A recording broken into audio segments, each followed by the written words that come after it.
In Psalm 63 leer ons hoe belangrik dit is dat ons 'n sielsgesprek met God moet voer. Larry Crabb was 'n persoon wat 'n tumor in sy maag gekry het. En na die aanvanklike diagnose het hy deur al die dinge gegaan waardeur mense gaan wat gediagnoseer word met kanker. En Larry Crabb het gaan staan by die hospitaal se venster en hy het uitgekyk op die pad onder en hy het die karre raak gesien en die mense raak gesien en almal wat beweeg. En toe het hy vir homself gesê die lewe gaan aan. Hy het nou sopas hierdie diagnose gekry, maar die mense daaronder in die wêreld is salig onbewus van waardeur hy gaan. En net daartoe maak hy 'n besluit en hy sê vir homself hy gaan nie hom bekommer oor die kanker nie. Hy gaan nie homself heeltyd besig hou met al hierdie vrae wat mense het wat kanker het. Wat gaan gebeur? Hoe gaan dit werk? Moet hy chemo kry? Moet hy operasie kry? Hy gaan hom nie besig hou daarmee nie. Want hy het dit geïdentifiseer as selfgesprekke. En hy het vir homself gesê, ek gaan nie hierdie selfgesprekke voer nie. Ek gaan nie hierdie gesprekke voer wat my moedeloos maak, my negatief maak, of wat my emosies gaan beïnvloed nie. En daar het Larry Crabb 'n besluit geneem om sielsgesprekke te voer met die Here. En sielsgesprekke is wanneer jy so praat oor God dat sy teenwoordigheid in jou lewe na vore kom. Want Larry Crabb het hierdie ontdekking gemaak in sy aanvanklike diagnose met kanker, dat wanneer hy oor God op 'n spesifieke manier praat, dan beleef hy God. 'n Tweede ontdekking wat hy gemaak het, is dat hy ook so met ander mense kan praat. Dat hy ook sy woordeskat so kan verander, dat wanneer hy met ander mense praat oor sy eie ellende, dat ook hulle God se teenwoordigheid in hulle lewe kan beleef. En dan het Larry Crabb gegaan en gesê, maar hy soek die Here in sy ellende. En Larry Crabb het 'n woestynervaring in sy lewe beleef. Jy kan sy boekie gaan lees, Sielsgesprekke en Selfgesprekke. Baie interessante boek om te lees. En baie van hierdie boek kan jy terugherlei na Psalm 63, onder andere, baie ander gedeeltes ook, waar ons leer dat ons nie wanneer ons in nood is, so probleemversadig raak of so besig raak met ons probleme en ons praat daaroor, dat dit ons insluk nie. Dawid het ook hier in Psalm 63 'n woestynervaring gehad. Syne was letterlik van aard. Hy was in die woestyn. En dit is ook 'n beeld, dit is ook 'n metafoor van ons in ons lewe, dat ons baie maal op 'n plek kan vind wat ons soos 'n woestynervaring kan beleef. Of ons pad kan met iemand kruis wat 'n woestynervaring het. Dis nie noodwendig ons wat altyd 'n woestynervaring moet hê nie. So hoe dit ook al is, of dit ons is wat 'n woestynervaring het, of iemand naby ons wat 'n woestynervaring beleef, ons kan leer in ons lewe om met God sielsgesprekke te voer. Selfgesprekke, aan die ander kant, is iets waarmee ons baie bekend is. Selfgesprekke is wanneer mense praat oor politiek, wanneer hulle praat oor rugby, wanneer hulle praat oor hulle belangstellings, oor hulle huis, oor hulle werk, oor die toekoms en al die dinge wat plaasvind. En meestal wanneer mense bymekaar is, hoor jy selfgesprekke. Jy hoor dit wanneer mense saam kuier, jy hoor dit wanneer mense saam braai, wanneer mense saam gesellig verkeer, hoor jy selfgesprekke. Sielsgesprekke is baie meer oor die dinge wat onder die oppervlakte is. En dit is wat ons by Dawid leer. Hoe praat ek oor dinge wat onder die oppervlakte is? Die dinge waaroor ek ongemaklik is in my lewe. Die gesprekke oor God, wat 'n mens nie noodwendig by 'n braaivleisvuur sal wil hê met iemand nie, maar wat jy eintlik veronderstel is om te kan hê as jy 'n kind van die Here is. So eintlik, wanneer ons sy kinders is ons veronderstel om so 'n manier oor hom te praat, dat dit altyd in ons woorde gestalte sal vind, wie ons aanbid en hoe ons funksioneer en wat ons elke dag in ons lewenswyse doen. Dawid begin Psalm 63, dan sê hy, ek soek U, o God, my God. Ek dors na U en ek smag na U. Hy soek, hy dors en hy smag. So Dawid hier in die woestyn is geestelik gedehidreer. Geestelik het hy niks meer oor nie. Geestelik is hy op 'n punt waar hy voel dat hy nie kan voortgaan nie. En hierdie geestelike dehydrasie dring hom daartoe om vir die Here te sê dat hy by hom vervulling wil kry vir hierdie dors. Hy wil hê sy dors moet geles word deur die Here. Sy innerlike behoeftes, dit wat onder die oppervlakte lê, is hierdie diep begeerte om weer vervulling in sy lewe te hê. Daarom sê hy vir die Here, ek soek U, ek dors na U, ek smag na U. In 'n selfgesprek as 'n mens na Dawid sou kyk, sou wees om te sê, Here, ek is hier in die woestyn, ek vlug vir my kind, ek is eintlik die koning, eintlik is dit 'n skande dat 'n koning moet vlug vir sy eie kind en so aan. Dit is 'n selfgesprek, maar daardie gesprek teken Dawid nie aan nie. Dawid begin met 'n sielsgesprek wanneer hy begin deur te sê, ek soek U, ek dors na U, ek smag na U. En dit is een van die eerste dinge wanneer ons in 'n sielsgesprek met God betrokke is, om altyd hom eerste te soek.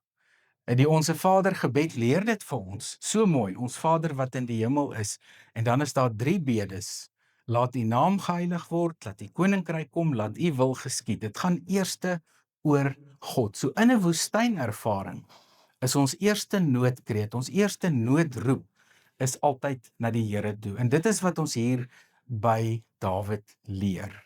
So wanneer ons in ons lewe smag na oplossing, smag na uitkomste, dan is die eerste plek waar ons dit moet soek by die Here. 'n Tweede punt wat ons leer by Dawid oor 'n sielsgesprek is wanneer Dawid sê, ek wil in U heiligdom wees.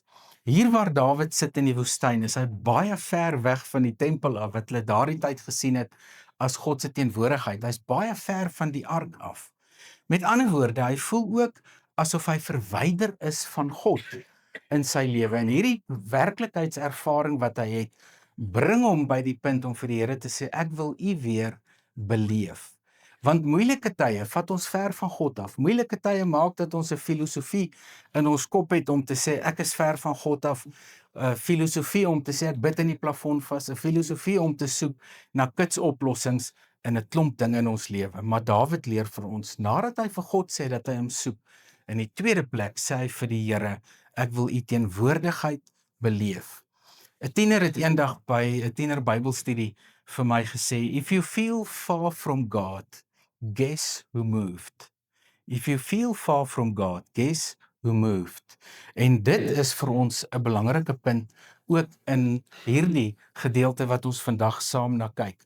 En dan sê Dawid, ek wil U mag en U grootheid ondervind.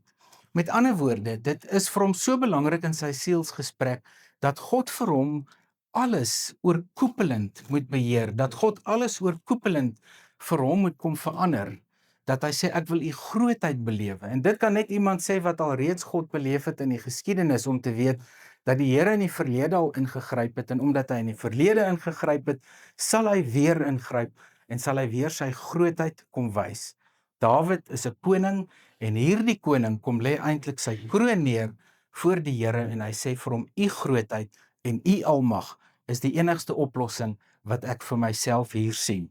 En hierdie woorde van 'n koning, van koning Dawid, leer ons natuurlik dat ons ook in ons lewe ons ou kroontjie moet afhaal, ons selfsugtigheid moet afhaal, ons egosentrisme moet wegvat, en die ding dat ons dink ons is in beheer van alles, moet ons voor die Here kom neerlê. Want dit is wat Dawid hier doen wanneer hy sê dat ek U grootheid en U almag wil beleef. En dit beteken my eie grootheidswaan, my eie grootheid, hoe ek myself sien in my eie kop, kom sit ek hier neer en ek erken dat slegs U groot en almagtig is. En dit is so belangrik vir ons in 'n sielsgesprek. Dan gaan Dawid verder met sy sielsgesprek en hy sê vir die Here, U liefde is meer werd as die lewe.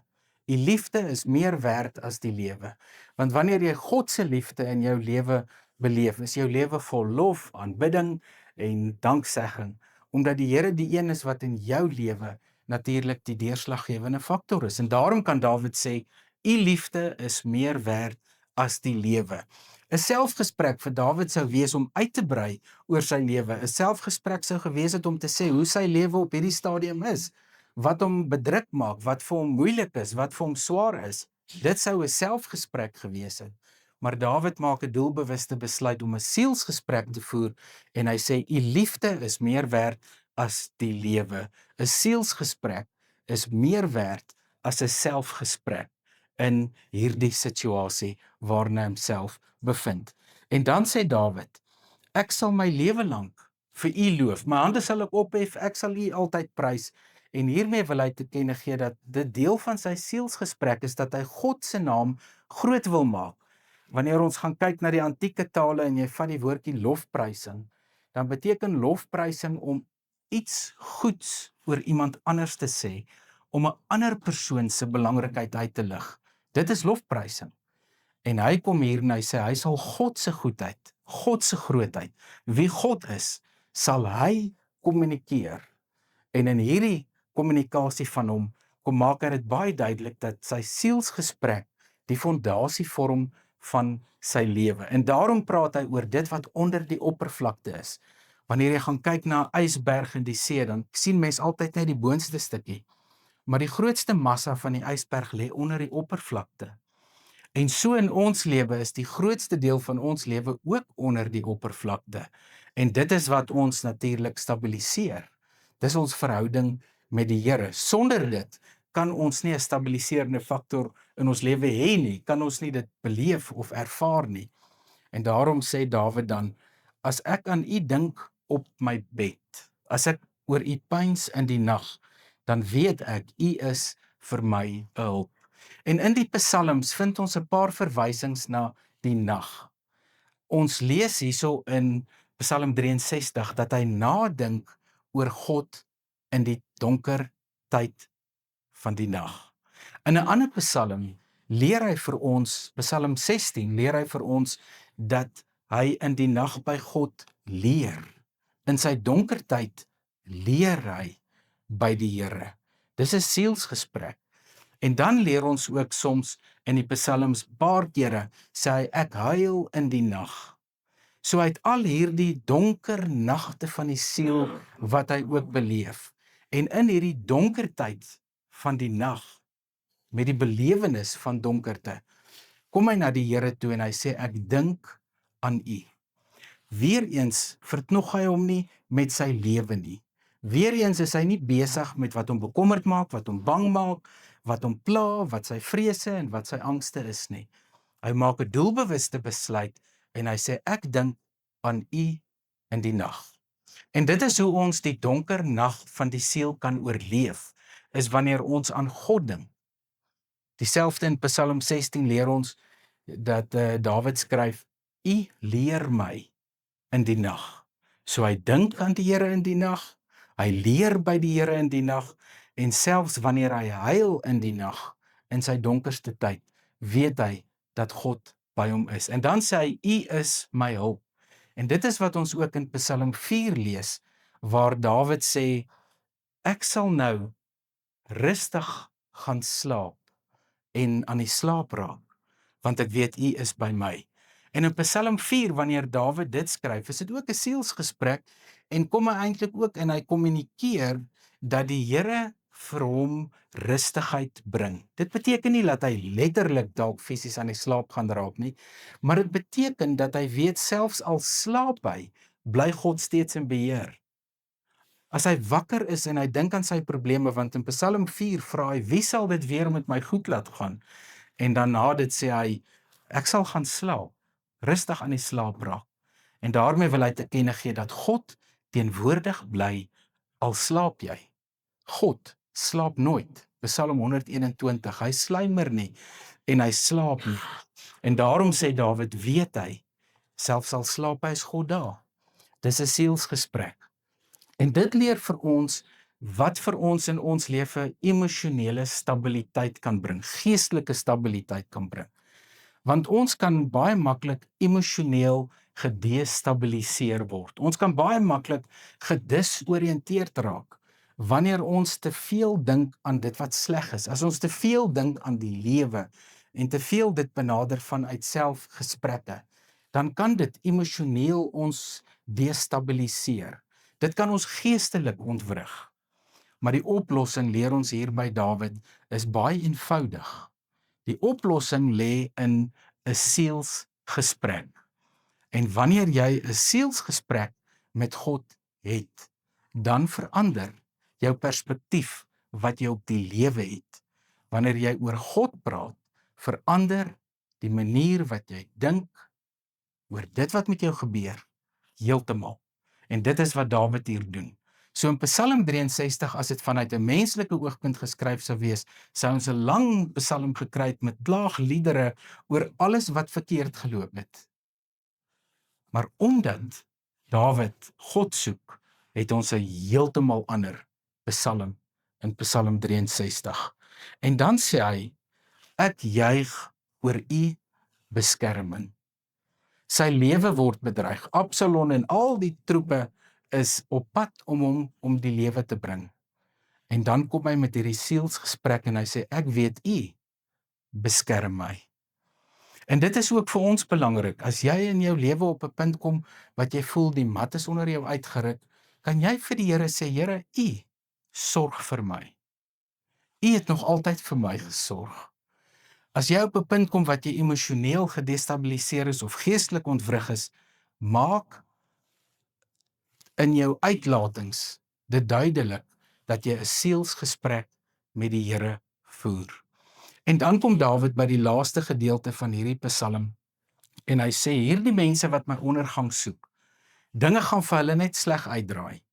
En dan ook die mense wat vals is, hulle monde sal toegestop word. So nou kom Dawid bietjie by 'n selfgesprek uit, eers hier aan die einde van die Psalm, maar nou is die aard en sy benadering tot die selfgesprek heeltemal anders. Want nou sê hy, hierdie mense wat my ondergang soek, mag hulle wegsink in die dieptes van die aarde, mag hulle aan die swaard oorgegee word en aas vir die jakkalse word. So sy benadering is heeltemal anders. Hoe het hy dit reg gekry? Hy het dit reg gekry met 'n sielsgesprek. En hierdie sielsgesprek het gemaak dat sy selfgesprek heeltemal anders is as wat dit sou wees as hy nie 'n sielsgesprek met die Here gehad het nie. En dan kom hy in die einde van die Psalm en hy sê, mag die koning, laat die koning hom in God verbly. Praat hy van homself.